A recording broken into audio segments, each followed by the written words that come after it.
Hi, guys. Welcome back to Sustainability, where we are brewing conversations on sustainable living. I'm excited to introduce our guest today. She's the CEO of PakPro. And yeah, we're really happy to learn a few things with her today. So, Karibu Joyce. Thank you very much, Elizabeth. Yeah, would you like us to introduce your name, Yeah, what you do at PakPro? yeah. So I'm Joyce Gachugi Waweru. I am the Chief Executive Officer at the Packaging Producer Responsibility Organization, PakPro. We are a business member organization, which means we represent the interests of other companies. And so ideally within our fold, we have multinationals, local super brands, as well as small and medium enterprises.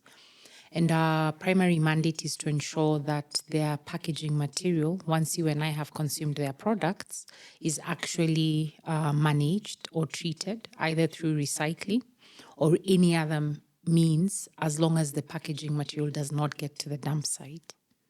All right. Thanks for that introduction. That sounds exciting. So, do you want to maybe introduce a few of your stakeholders that you work with or the So, membership? ideally, as I said, within our fold, we have, of course, multinationals, local super brands, and small and medium enterprises. Of course, Coca-Cola, Unilever, Bidco, Kevian, really 160 companies, but controlling significant market share for some materials, nearly 90%. So, for instance, in the dairy sector, where they use a lot of Tetra Pak to pack the milk. We control about 90% of that sector. So it's important for me to also disclose that we are not a singular entity. It's not a monopoly. We do have competitors in the space. So this space evolved from a regulatory standpoint in 2022. But late last year, around August, is when the National Environment Management Authority, NEMA, actually published a notice that anybody, any company introducing any product into our market, which means your clothes as well, your furniture, your pencils, your pens, they must belong to a scheme like ours, or they must demonstrate in their own capacity that they are able to actually handle their packaging material once you and I have consumed or used their products. So ideally, we started in 2018. And I think just to capture a little history is that you remember the plastic bags. They had been banned in 2017. And of course, Kenya is the host country to the United Nations Environment Program. And we have a huge civil society movement around environment. And so, of course, they get really well financed. And so I think they also recognized the plastic bottles as a problem. So, of course, at the time, there's also been a lot of cry and recognition about the impact of single use plastics. And so, when the Kenya government banned the plastic bags, for them, because of the success they deemed they had, they thought, why not? Let's go for the plastic bottles. The only challenge is we live in a country where we don't have clean drinking water. Number one. Number two, we don't even have the water. A lot of homes still don't have access to water in their taps. And so, as a primary need, then the bottles are really necessary. But beyond that, we use plastic bottles in the pharmaceutical space in a very big way.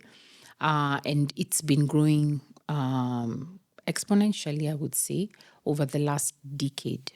So when government through the Ministry of Environment said they were going to ban the plastic bottles, of course, a lot of manufacturers were up in arms because they said this is going to impact not just our businesses, but the social spectrum of society. More importantly, it also will become harder to guarantee safety of how different products are moved. And so they went to the Ministry of Environment and said, look, there are other countries in Africa that are running collaborative partnerships, I would say, with government to try and make sure that these plastic bottles are not in the river. or in your environment. And so the government said, okay, we'll give you a chance, 3 years to be specific. Let's sign a framework of cooperation and agree on how you're going to do this. So at the time, of course, Coca-Cola was the guarantor, largely because they were involved in a similar operation in South Africa that had already run around 14 years. So it was quite successful. They knew how to run it. So they said, let's do this in Kenya. And so we came in. I was actually the founding country manager at the time, and the entity was known as PetCo at the time. So we started in 2018 purely voluntarily. We only had 17 companies. Granted, they were multinationals and our local super brands, including our biggest retailer, Naivas Supermarkets. So when we started in 2018, by the time we were getting to 2021, we were able to go back to government and say, look, we've recycled over 1 billion plastic bottles. We've collected them and we've injected about 150 million Kenya shillings into the hands of waste collectors. Because what happens is our members put in money into our organization and we take that money and then we contract the recyclers and they pay waste money forward to the waste pickers. You know those guys you see with the gunias? That they get this money. And so ideally when that happened, government was able to see, okay, so you've done 1 billion plus bottles. You've demonstrated impact. So we'll go ahead and create a law. And that's how they came up with the Sustainable Waste Management Act, which then now makes it mandatory for all companies. And then, of course, when we fast forward, now we were no longer allowed to only handle one packaging material. At the time, it was PetCo because it was for PET bottles. And so now government said, no, you need to handle full spectrum, all non-hazardous packaging. So today we handle about 47 packaging materials. And we had to change our name from PetCo to PakPro. Yeah. Yes. Okay. That's interesting. So how do you vet, well, I have so many questions from the introduction, I feel like. But first, like, how do you vet? Because you've mentioned you had 17 members first. Yeah. So are you using particular international frameworks or apart from what you've mentioned from coming from NEMA and the government, like what are you using to vet them as they're coming in? Surprisingly, they vet us. Oh, okay. So ideally, you see, for them, this is a compliance issue. So they want to know that whoever they are working with, are you able to deliver? What's been your track record? How is the money that they are putting into the organization percolating into the value chain? And so for us, we've been able to draw in our membership that way. And I always say, if you look at our portfolio of members, you can actually relate it to companies that have very strong ESG frameworks. So ideally for us, you'll find there are largely result-oriented companies that are within our membership, not just trying to tick the box for compliance, because that's also a very big thing, not just here globally. A lot of people would be okay, just it's a compliance, because once I give you your certificate, you go, you give it to NEMA, you're like, I've done my bit. The organization, and you post on social media and tell everybody you go sustainable. deal with the organization. That's no longer my monkey. But you find that a lot of our members have their own internal targets. Some are very ambitious. For instance, a lot of them actually have reduction in plastic waste. Others, it's to recycle every single plastic item they put into the market by 2030. Others even earlier. And so when you look at that, the pressure for us to deliver is very, very high. Beyond that, because of a lot of the ESG frameworks and it becoming now a very stringent parameter for a lot of businesses, because now it's tied to finances and everything, you find that a lot of the companies that we are representing actually want to know what is the impact we're having from a social perspective. So when we say we are working with the waste pickers, are we able to collect this data? Are we able to have some sort of delineation of how many are men, how many are women, how many are young people? Unfortunately, the waste sector in a lot of emerging economies is actually prone to child labor. So, of course, those are other metrics that we typically try to not try, we actually do monitor and ensure that our partners, because we work through a lot of third-party entities, are cognizant of. So that basically tells you we're doing a lot of trainings, a lot of capacity building to ensure that we're able to manage that. But yeah, ideally, I would say our members vet us, not the other way around. So hopefully maybe in 10 years, we get to vet. We're able to be like, no, you're not a serious entity when it comes to ESG, so we don't want you in the fold. But already I can tell the market kind of, and I mean, it's not, if you were to check the companies that are within our fold, you'll be able to immediately associate them with some sustainability initiative. Yeah. Okay.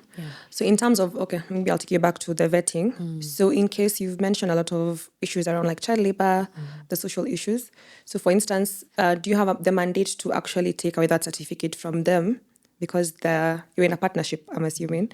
So that means if they have an issue and you hear there's some level of child labor in their supply chain, how do you deal with that in that? Yeah, Because it comes back to you as well. So internally, as our organization, now as PakPro, we do have our own commitments, and really we do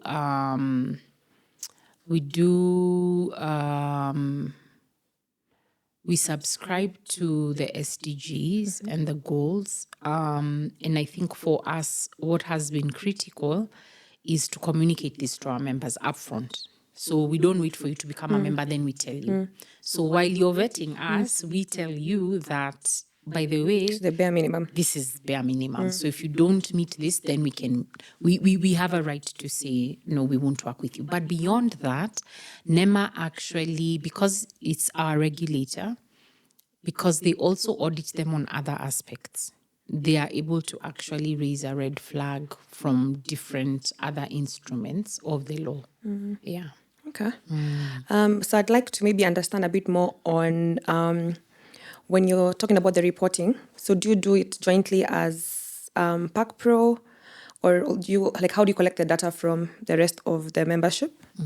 And also when you're reporting back to them, because there's a whole supply chain that it goes into it. So how are you able to report and particularly tell, for example, Coca-Cola, and this is what we've done for you, and this is what you've done for the milk companies that you're working with. So ideally for us, so data is ongoing, very live activity. So every day, even while I'm seated here, there's data being gathered. But most importantly is that we do have independent auditors. So we have two different parallels of our audit process. We have our financial auditors who look at our books, our accounts, but then we do have our auditors who actually delve into the social aspects.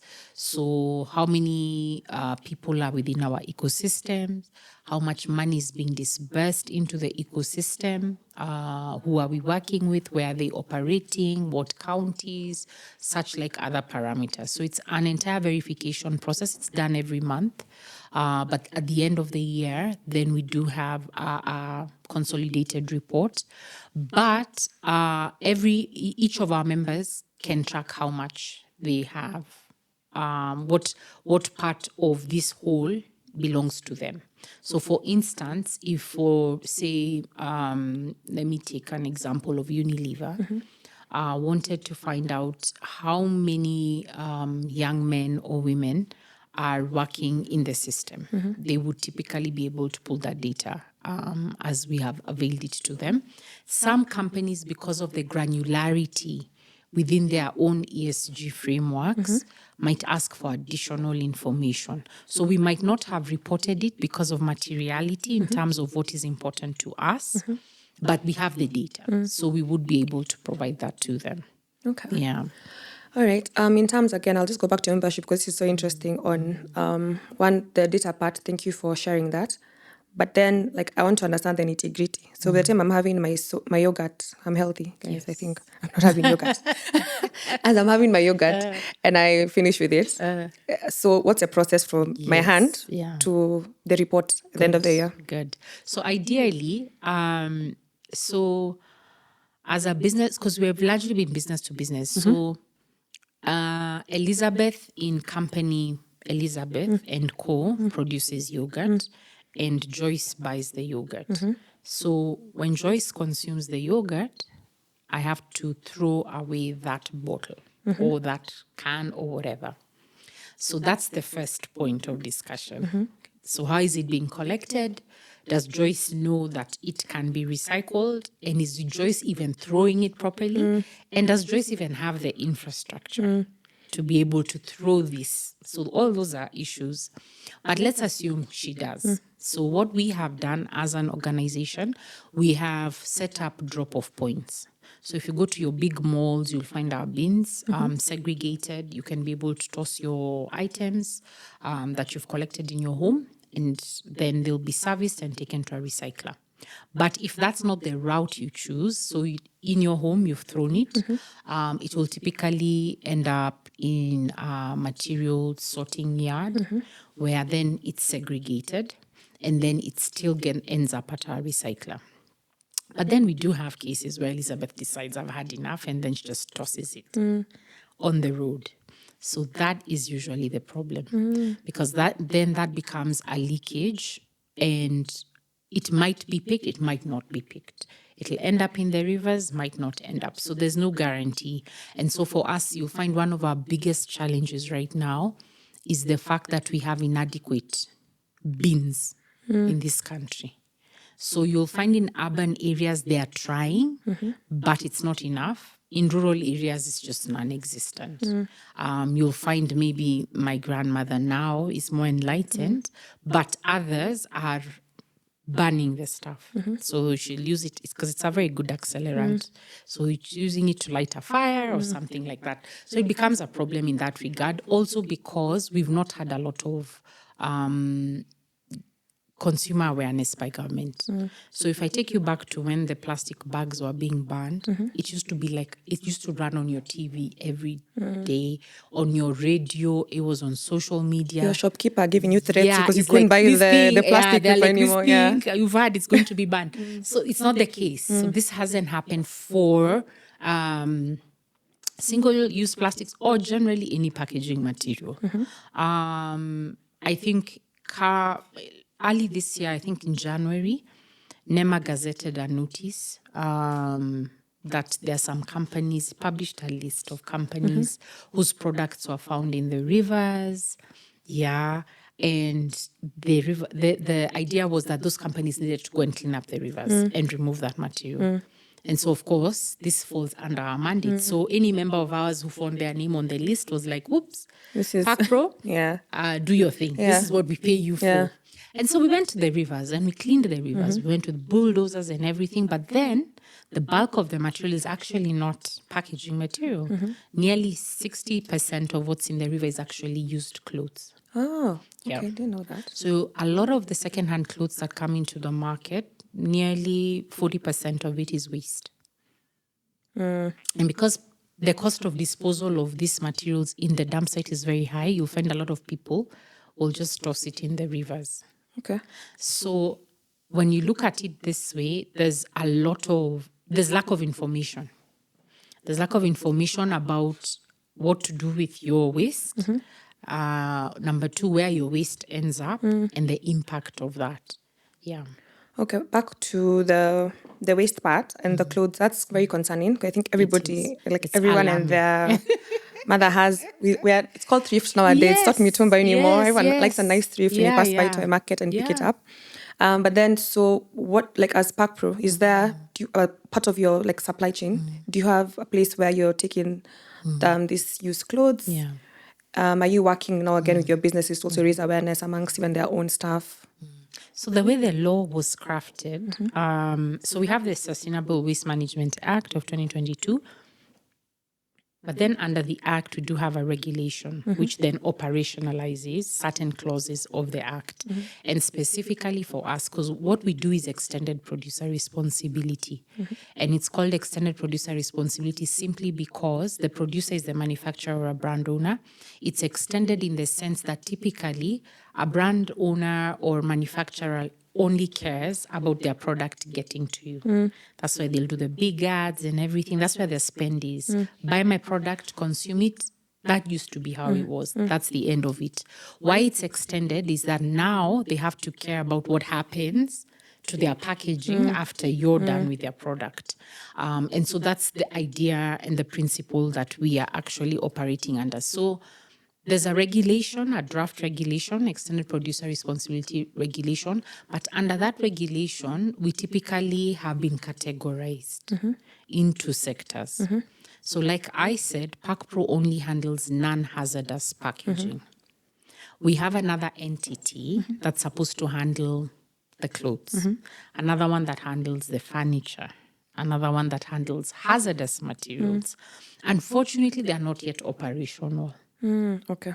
But also, they're It's not good on paper. Yeah, it's good on paper. They're not operational because the regulation has not yet been passed. So you find that from a policy perspective, you'll find packaging is always such a hot potato. It's so easy to be targeted. And because everyone knows that, you can move it in this path. But when it comes to these other materials, because of the complexity, you find that there's a lag in terms of trying to push action or impact. But it's not a problem only in Kenya. So if you go to Europe right now, the big thing they're fighting with is fast fashion. So fast fashion is our equivalent now in terms of the waste it's producing is the same thing with our thrift or secondhand clothing sector. So it's the same issues, and I think we just need the regulation passed so that then within that sector they can be able to organize themselves. Okay. Okay, that's interesting. I'm like about to talk badly about my thrift, but we've had a guest before, Zia, who does sustainable fashion. Yeah. So she was also just speaking about how she has zero waste within her supply chain. Yes. And it's just I didn't know the magnitude of the problem. It's So I think when actually she was talking really about it, we were huge. just like, yeah, this is nice. We like what you're doing. But no, I think when you hear that 60% number, that's very worrying. Because to be frank, a lot of the companies that are making clothing, some of the big brands, even locally, have a lot of waste. Like if you walk into their warehouses, you'll be dumbfounded. And it's going to a dump site. So when Zia tells you she's doing sustainable fashion, that's a very big thing.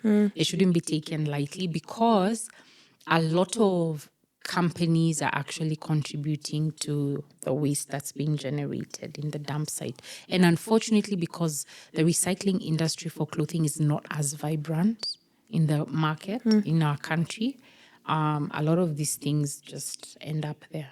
Okay. Or in the rivers. Yeah, that's very scary. I'm like, people who like clothes, just like talking about sustainable fashion. Yeah. Okay. My other question would be around the same thing for holding brands accountable on their what they've said they'll do. So you've mentioned something that is a bit also worrying. The fact that, once it's B2B. So once they deliver to, let's say, a supermarket, it's no longer their business. However, what is their role to educating their consumers? Number one, if I like a particular yogurt, I will never change my mind. I'll always go and pick the same one. But I've never seen a packaging that actually tells me to recycle properly, or where I can take it or bring it back. Even now, the same supermarket, I've never seen an offer where we are being told if you return like say 6 bottles, I'll get like 3 shillings off my bread. So where is the industry, or because you're speaking for your membership, why are they not so keen to communicate to their consumers? Are they worried of the backlash, or I don't know? So, to be frank, I would, it's a very good question, by the way. And the answer is actually in the last part, that are they afraid? Yes. So there's a lot of green hashing nowadays. Companies are just afraid because they might say they're doing something and then it doesn't go We're posting for them. We're like, look at your trash. And nowadays with TikTok and someone just come be like, Yeah, like, no, yeah, but you said. So I it's don't on the care, report. but you said, here it is. So it's so scary. Yeah. And some of these companies are, Fortune 500 companies. So the backlash for them is like, ugh. So now enters PakPro as an intermediary. And actually, some of the campaigns we're rolling out in actually another week and a half, you will begin to see some initiatives like you stated with one of our big retail partners for a take back initiatives. But that's only for our members. So the other challenge we have in our sector is that a lot of the initiatives are not uniform. So I could be doing the most, or my competitor could be doing the most. There's a budget. Yeah. There's You a see, budget so difference, of exactly. course. So it depends on how are you doing, what's your money, what's so it's the same thing. And that's why for us we keep saying, we need to get government into the room in how we do this so that then it becomes uniform. One, like you've said, companies need to talk about this. So when they're doing their big advertisements on their billboards, we do need to begin to see some communication in as far as sustainability is concerned. It just hasn't been there. A lot of them will push their product, but you hardly hear any. Everywhere, because nowadays we're like you're on your phone and you just see now I'll get adverts for yogurt the whole day today because they've been listening. Exactly. But you're not seeing now this yogurt can, when it's done, what do I do? Where does it go? Yeah, exactly. And it's a big thing. Number one. Number two is also the supply chain for even getting the raw materials for making those products. Because even within that, there's a whole waste thing into it. How are they producing these things? And I think it just... So because we don't have mandatory declaration in Kenya for some of these things, a lot of companies get away with it. So our multinational brands, because they're already having to comply maybe in the EU markets, they already have this thing in check. Some of our local super brands, they figured out. But I keep saying some of our SMEs are doing better than these bigger brands. So a lot of our startups are doing better. I know so many of my favorite brands that are doing the most. So even I love to use shea butter products. And one of my favorite companies, and I can actually say it, is Shea Organics. And she has a program where so I buy the product from her. She uses glass and plastic jars, and I can return and get a discount. But it goes for recycling, and she's able to show you how that happens. So I guess it's easier for them because of the scale and volumes. But nonetheless, it should be something that every company does. Okay. So whose responsibility do we when we leave this podcast today, all of us? So are we holding, should I tag, at least you give us the names and we have the website. Yes. Are we able to go and tag and ask for a mass consumer? Because like you were saying, my grandmother in Shags needs to understand she's only told about pesticides and how to put away that, because NEMA will come, or other certifications that work in agriculture will take away your certificate. But she doesn't know what to do with the box of yogurt, for example, so whose responsibility is it? How do we go about pushing for this? And speaking about it today. Yes, our reach is huge, but then what more can we do as the Gen Z? I know. Yeah. I give you phone numbers. Salimiane. I'm the CEO. So ideally, of course, we are a critical cog, number one. But every county government, because remember, waste is a devolved function. So NEMA is really just at the national level. And every county really needs to engage every community around this issue. So at the county level, so the COG has real work to do. NEMA is there because they need to be able to communicate what the law says. There are some people in some counties, they have no idea. We go to some counties and they're like, Joyce, what is EPR? What are you saying? We've never heard about this. And so you can see that disconnect. So from a policy level, NEMA. So when it comes to implementation of consumer awareness, we would be responsible, but in concert with the governments. Because remember, waste management is something that is government should be handling. Yeah. And because now they've said, no, it's your waste, handle it, and we've said, okay, we're going to handle it, then we do need to see taxpayers' money, including industries, being used to raise awareness on different aspects of waste management. Okay. So tutasalimia serikali, those numbers that Say were hi. being shared, all Say of hi. them, plus the COG, all the governors that we had their Yes, you say numbers. hi. You say hi. Okay. So just from a personal level, I mean, why did you get into this space? Like, where were you when you were seeing PakPro? You're like, what is this? Patco? Where were you? What made you get into this space? What inspires you to keep doing? And then also name for us a few of your brands. I don't know if you'll get in trouble from your non-favorites, but... So I'm an environmental scientist by training. Went to KU, Kenyatta University is actually my undergraduate alma mater. But I've gone to Strathmore University to do public policy. So I knew I wanted to get into the space from a young age. But for the wrong reasons. I wanted to travel and I wanted, those nice UN jobs, cushy. I'm always, You had to attend all the COPs. just meetings and woo. So that's how I thought it would be. And I got started and I was like, wow. I always joke, my first internship was at Nairobi City Council. And believe it or not, I was actually a supervisor for the trucks collecting trash. So I remember I rocked up to work and I was like in heels, an intern. First I'm job. going to, yeah. So Your skirt. Did you wear a skirt? Yes. I was like, here we go. And I reported to City Hall Annex. And I remember the director of environment, she looked at me, she was like, okay. But this is not where you're going to be reporting. So you need to go You and your heels. Hey, please, all the way to Akamba. Near Akamba station, there's a yard for trucks there for City Council, Nairobi City Council. And I was like, okay, maybe that's where I'll be sitting. So I go, and I remember the guy was waiting for me. And he looked at me.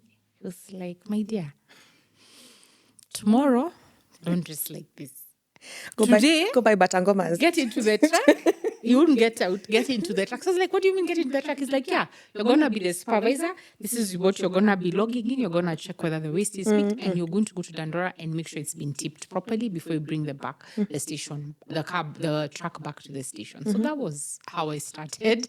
But eventually I got out of the space. I went into the energy sector. So I worked for American companies, British companies, doing a lot of carbon credits, selling carbon credits, including for our largest power producer here in Kenya, which is a government entity. I did that for a couple of years.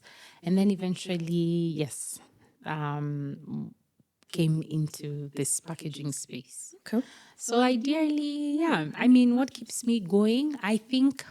At least now you can wear heels. Yeah, now I can wear heels. That's you at least. Heels, okay, that's one. But I used to like traveling. I don't like traveling so much because of family. Yeah. But ideally for me, what keeps me going, I think it's impact. Really, it's really one of those jobs. It can be a mundane thing like meeting a waste collector and he's just so excited, like, oh my God, like I'm able to collect this and make money, and them actually recognizing that you've had a role to play in doing that.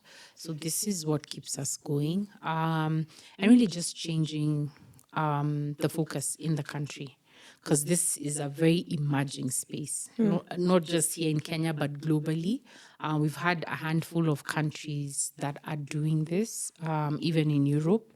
And so for us, it's for me, it's good to be a pioneer in a space that has the potential to be a significant contributor to GDP. Okay. Yeah. All right. And then you must tell us your favorite brands. Okay, tell me what yogurt. I like They'll yogurt. I shoot said. me.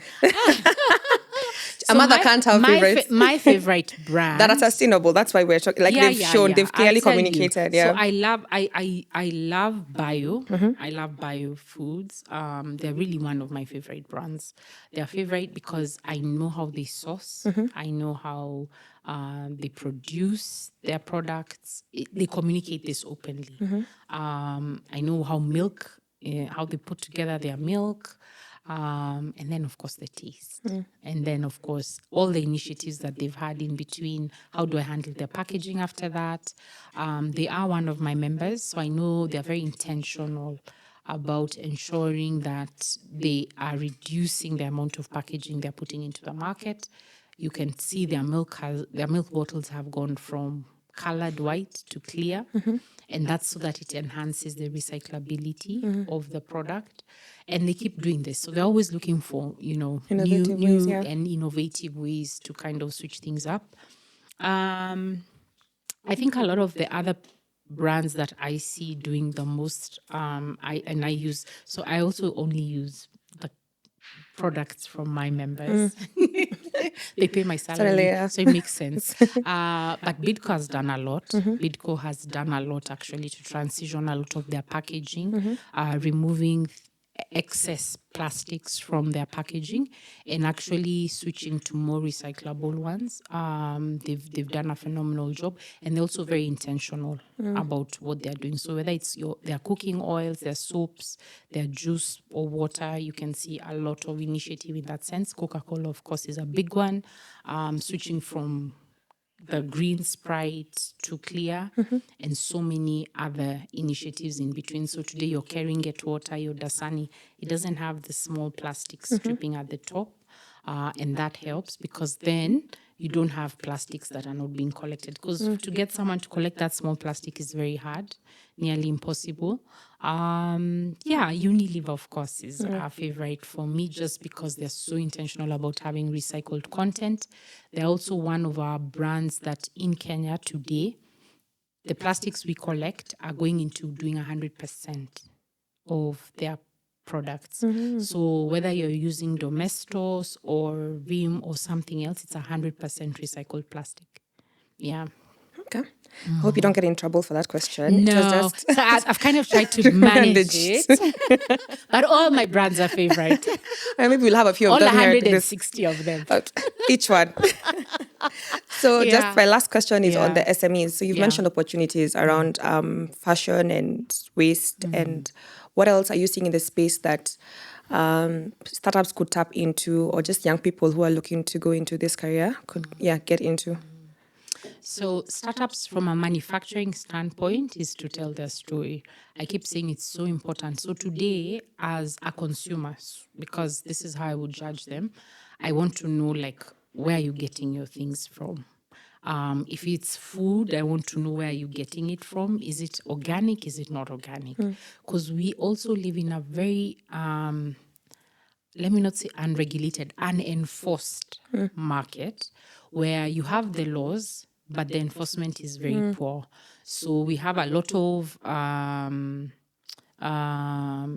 would say, toxic materials and substances getting into our value chains. So when it's food, you will have farmers using pesticides. They have no idea they are toxic. Some have been banned for nearly 10 years in other markets. We are still using them. And so you find that if you're able to tell your story right in terms of how you source and produce your goods, I think the opportunity is significant, not just locally, but even the export market. Secondly, in terms of where we're going to, I think a lot of people want to know what is my footprint. Yeah, what's my carbon footprint when I'm consuming this, or when your product, when it gets to me, is it Been able to offset, eco-friendly or not? Yeah, so people want to know that. And I think lastly is the social aspects in terms of how your products are contributing impact. Be it jobs, be it your workforce in terms of how much you're paying them, or is it fair pay? Things like those are becoming critical parameters for people. And then lastly, just being honest. So if I don't know how to do this, then it's okay to crowdsource ideas. So what we are seeing is a lot of for some brands, there's greenwashing, where they say they are doing something and they are not, or what they say they are doing, when you actually interrogate it further, it doesn't meet the scale of actually being called eco-friendly. Yeah. And they love that word. Everyone likes that word. Yeah, everyone. This is like it's like red lipstick. It's an in thing. Yeah. Okay, all right. Yeah. That's the end of our conversation. Excellent. I'd like you to look at that camera and tell people how to find you. Na kusalimia. Namba si lazima Lakini upeane. namba siwezi Peane, patia. but They know how might to find anguka you. with me, yeah. So ideally, I'm on all social media platforms. Largely Twitter, of course, is my favorite, and LinkedIn, for obvious reasons. I'm really trying to get a hang of TikTok. Like, I love it. I'm just not trying. I'm not there yet. I'm still in the rabbit hole phase. Like, one video gets into another. But other than that, my email is available. I don't mind you posting it. I'm sharing it when you share the podcast. Yeah, we'll have it at the bottom. Yeah. So yeah. Okay. Connect. I'm happy to connect. All right. Yeah. All right. Thank you again. So thank you guys for tuning in today. We'll see you during the next episode of Sustainability. Bye.